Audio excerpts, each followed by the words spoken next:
Subong nga bulan sa mga manunudlo aton kilalahon ang isa ka retired but not tired science teacher nga inspirasyon sa iya mga nangin estudyante.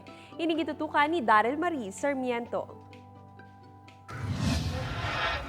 Ang September 5 tub October 5 ang ginakabig nga bulan sang aton ikaduha nga mga ginikanan. Aton mga manunudlo sa eskwelahan. Gani kilalaw ta kag pasipatan ang kabuhi isang isa ka physics teacher nga naglabot sa 38 anyo sa serbisyo. Si Ma'am Monina Hansilan sang Barangay Purok 2, Pavia.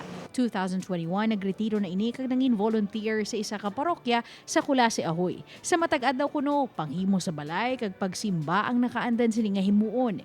Pero may isang ida ka bagay nga hindi madula sa sistema ni Ma'am. Ini ang pagbalik-balik sa eskwelahan. Actually, after my retirement, pirmi gyapon ako gabalik sa eskwelahan. Nagabulig ako sa mga co-teachers ko, sa akon nga friend. Gabulig ako siya sa mga schoolwork. Kumbaga, first love never dies. Ang pagtudlo, ginpalangga gid ni Ma'am. Gani siya, ginpansagan, retired but never tired. Actually, gusto ko gidya magtudlo. Kag gusto ko nga associated pirmi sa mga co-teachers ko kag sa mga estudyante man gid. Gusto ko gidya magtudlo. Pagsaysay sang iya na estudyante ang pag-apply ni Ma'am sa ila bulutuan, wala sang special favors nga ginpatuman. Siya nagmuno sa akon kung may vacancy sa aton eskwelahan. So hambak ko sa iya, in fact ma'am, hindi ka na kinahanglan mag-apply kaysa imong kalibre. What I like most with Ma'am Monina is nag-subscribe siya sa process. Naghatag siya application letter, nagpa-interview siya, nag-demo siya, nag-medical siya. Sang ginbalikan gani isang iyaman nangin estudyante ang kabuhi nila sang una. Baw si Ma'am, makabig kuno terror teacher, pero inspiring kag loving man. Ang first impression ko kay Ma'am, very strict gid siya.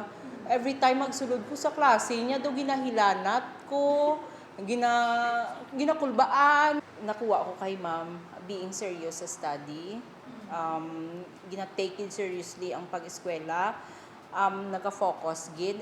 Para kay Ma'am Monina, bonus na lang kuno kung madumduman pa siya sang iya mga nangin estudyante. Ang importante suno sa iya, They are prepared na sa mga challenges nga natubang na nila sa subong nga panahon. Kabalo na sila bala magpasalamat for all the blessings that they received. dugang pa sang iya na estudyante si Ma'am Monina, hindi maasi-asi sa patagman sang edukasyon, ukon sa pagserbe, inspirasyon.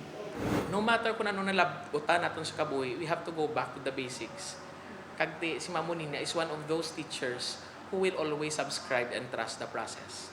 Butang nga mensahe ni Ma'am sa mga future educators, Keep on learning and keep on teaching. gani sa tanan nga mga manunudlo. Ma'am, Sir, Happy Teachers Month sa inyo tanan.